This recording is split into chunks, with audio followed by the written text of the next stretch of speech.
So hello guys, good morning and welcome back to our channel. स्वागत है आपका नई वीडियो में।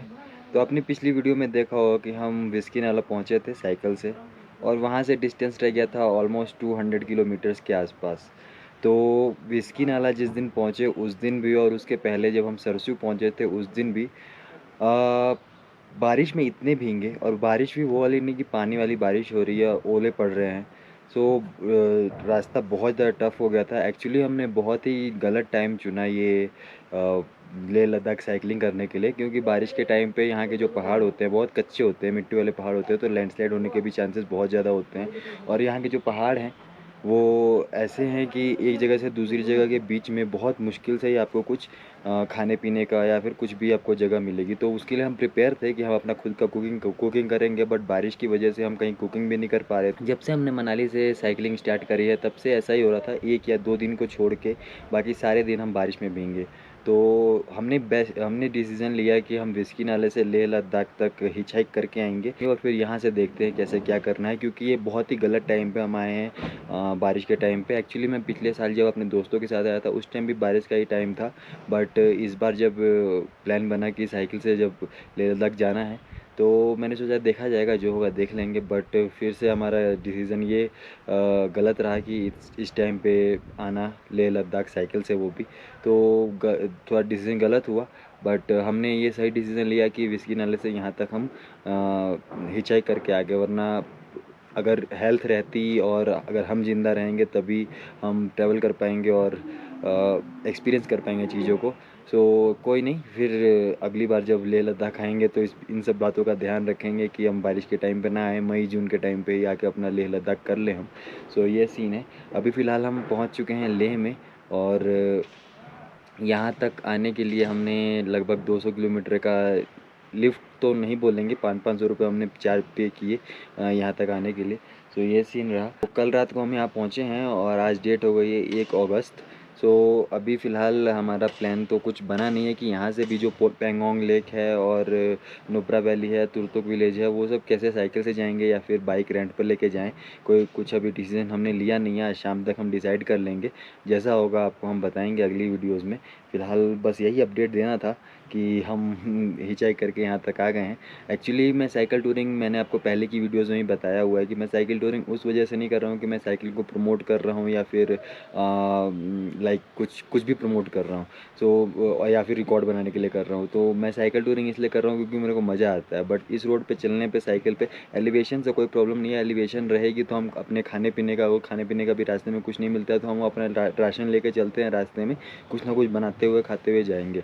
बट बारिश की वजह से हमें वो सब चीज़ भी नहीं कर पा रहे थे। तो आपने वो जो पिछली वीडियो देखी होगी विस्की नाला तक, उस दिन वो आपने वीडियो में देखा होगा कि हम कितनी मुश्किल से हम विस्की नाला पहुँचे। 47 किलोमीटर्स के आसपास हमने डिस्टेंस कवर किया, और फिर उसके बाद फिर रात को हम सुबह हम 10 बजे के आसपास निकले थे सरचू से, और रात को 10 बजे हम सरचू पहुँचे, और बहुत ही बुरी हालत हो गई थी। आधे भाई को सांस लेने में प्रॉब्लम हो रही थी, मुझे भी थोड़ी बहुत हुई, और पानी की प्रॉब्लम, हर एक चीज़ की प्रॉब्लम हुई उस रास्ते में। तो हमने विस्की नाला से डिसाइड कर ही लिया कि हमें बस अब जाना है ले हिचाई करके, क्योंकि अगले दिन भी विस्की नाला पे जब हमने सुबह सुबह निकलने का प्लान बनाया तो बारिश स्टार्ट हो गई, और ओले वाली बारिश वो भी। और वहाँ यहाँ पे जब बारिश पड़ती है तो आपके हाथ बिल्कुल सुन्न हो जाते हैं, और मतलब कुछ भी आप कर नहीं सकते हैं उस माहौल में, इतनी ज़्यादा अब बुरी हालत हो जाती है। सो उस वजह से ये सारे डिसीजन हमें लेने पड़े, और हमें लगता है कि हमने बेस्ट डिसीजन लिया है कि हिचाई करके आए। साइकिल से आते तो बहुत ज़्यादा हमें परेशानियों का सामना करना पड़ता है और मज़ा भी नहीं आता। तो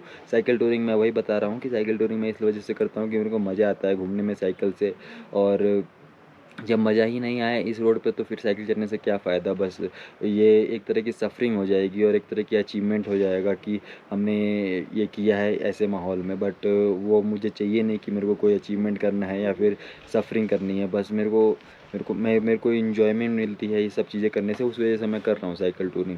सो ये सीन है। अभी फ़िलहाल देखते हैं कि लेह का ये जो रीज़न है कैसे एक्सप्लोर करना है, पेंगोंग लेक और नुब्रा वैली वगैरह। अगर बाइक से जाना हुआ तो बाइक से जाके बस 2-3 दिन में घूम के, और 2-3 दिन और यहाँ पे स्टे करके वीडियोज़ एडिट करके अपलोड करके आप लोगों के लिए, और यहाँ से हम निकल जाएंगे कारगिल कश्मीर की तरफ। तो यहाँ से जब कारगिल कश्मीर जाएंगे वो तो हम साइकिल से ही जाएंगे, यहाँ का अभी कोई डिसाइड नहीं है कैसे जाएंगे। तो अभी फ़िलहाल हम लेह में पहुँचे हुए हैं, और ये जिस हॉस्टल में रुके हुए हैं 350 के अराउंड इसका चार्ज है। 360 समथिंग। और इसका लेह में सबसे सस्ता हॉस्टल हमें यही मिला, तो यहीं पे रुके हुए हैं। कल रात को रुके, आज रात को भी यहीं रुकेंगे और कल सुबह यहाँ से निकलेंगे हम घूमने के लिए। तो इस हॉस्टल का नाम है री हॉस्टल। और मैं अभी चलता हूँ नीचे, रूम भी आपको दिखाता हूँ और उन लोगों से, शिवाजी भाई से और आधे से भी जानते हैं कि हमने जो डिसीज़न लिया यहाँ पे हिचहाइक करके आने का, वो सही था या गलत था। तो ये है हमारा room, 6 bed dormitory.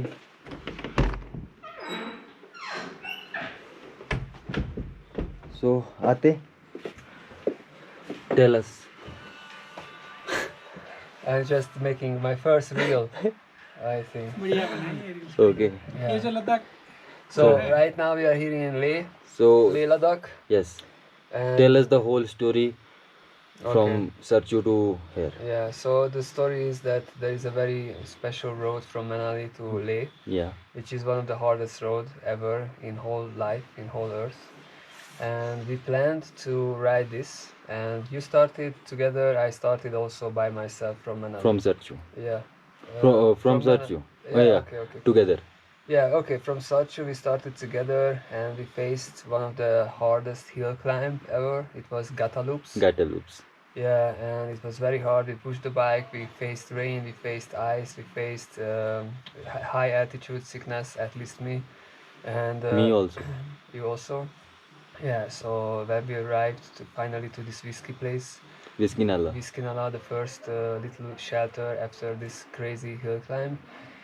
There was also rain and cold and everything, and we decided that it's better for us if we are just going more faster way to Leh and explore these places and spend more time here, rather to suffer and just die on this very huge hills, which is more than 5,000 meter high. And when I was on the bus, I was able to watch the places, the scenes, the sceneries, and everything, and it was good for me. And I realized that I am too weak for this to cycle. With motorcycle, with car, with jeeps, and everything is fine, but with heavy loaded touring bicycles, without backup, without supporting vehicle, it's a very hard thing. And I think it's not enjoyment; it's more like surviving.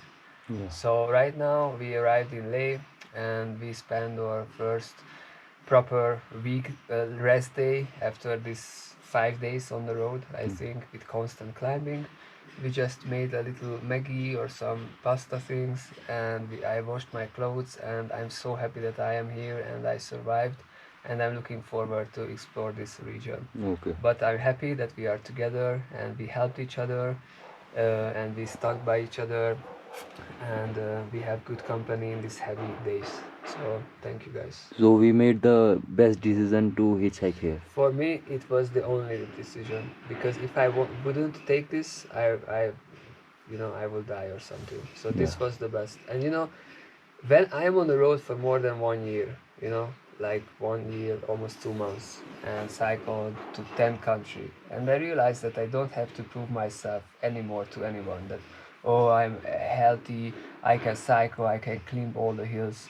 I just want to have fun. I want to enjoy. I want to laugh. I want to have good food. I want to, just relax with people, going to beautiful places, and not just killing myself. It's for me. It's not enjoyment. So for me, this was a good choice. I'm happy that you also come with me, and yeah, being cold, freezed, and doing this in a tent and just waiting for rain and eat and not being able to eat proper food and just be sick, it's not good. Yeah. Right now we are here, we are healthy, sun will shine soon, we are going for a motorcycle trip soon. So for me, that's it, that's life. Thank you for sharing. Thank you. Shivaji, आप कुछ बताइए ये decision के बारे में अपना जो लिया हमने। कि अगर हम सेफ रहे तभी हम ज़्यादा ट्रैवल कर सकेंगे, ज़्यादा एक्सप्लोर कर सकेंगे। जान है तो जहान है। इसीलिए हमने सोचा कि क्योंकि तो जैसे हम विस्की नाला पहुँचे और टेंट में सो गए, जैसे मैं देखा बाहर, उससे पहले हम 4 दिन सरचू में स्टक हो गए थे। पुलिस वालों ने कहा था कि वेदर तो साफ़ हो गया है, लेकिन वेदर का यहाँ पे कोई भरोसा नहीं है। अगर पुलिस वाले बोले या फिर पूरा वेदर डिपार्टमेंट की ओर से भी बोले वेदर विद इन सेकंड में चेंज होता है और और हमें सीधे एलिवेशन से कोई धूप प्रॉब्लम नहीं है। धूप से सीधा ओले गिरने स्टार्ट हो जाते, कड़ी धूप रहेगी और सीधा ओले, तो एलिवेशन की कोई दिक्कत नहीं थी। हमने तो गाटा लॉक्स भी पार कर लिए थे, लेकिन वेदर के कारण, खराब वेदर होने के कारण हमें आना पड़ा और हम आए भी। और जैसे हमने देखा रास्ते में एकदम रोड के किनारे बर्फ जम गई थी। यही डिसीजन लिया हमने और अभी फ़िलहाल देखते हैं यहाँ पे कैसे घूमना है। लद्दाख के आसपास की जगह हैं, बाकी यहाँ से फिर साइकिल से ही निकलेंगे कारगिल और श्रीनगर की तरफ और नीचे को जाएंगे पंजाब होते हुए। सो यही सीन है फ़िलहाल आज का डे। अभी लेह मार्केट एक्सप्लोर करेंगे और कल यहाँ से हम नुब्रा की तरफ निकलेंगे। बाकी जैसा होगा आपको बताते हैं अगली वीडियो में।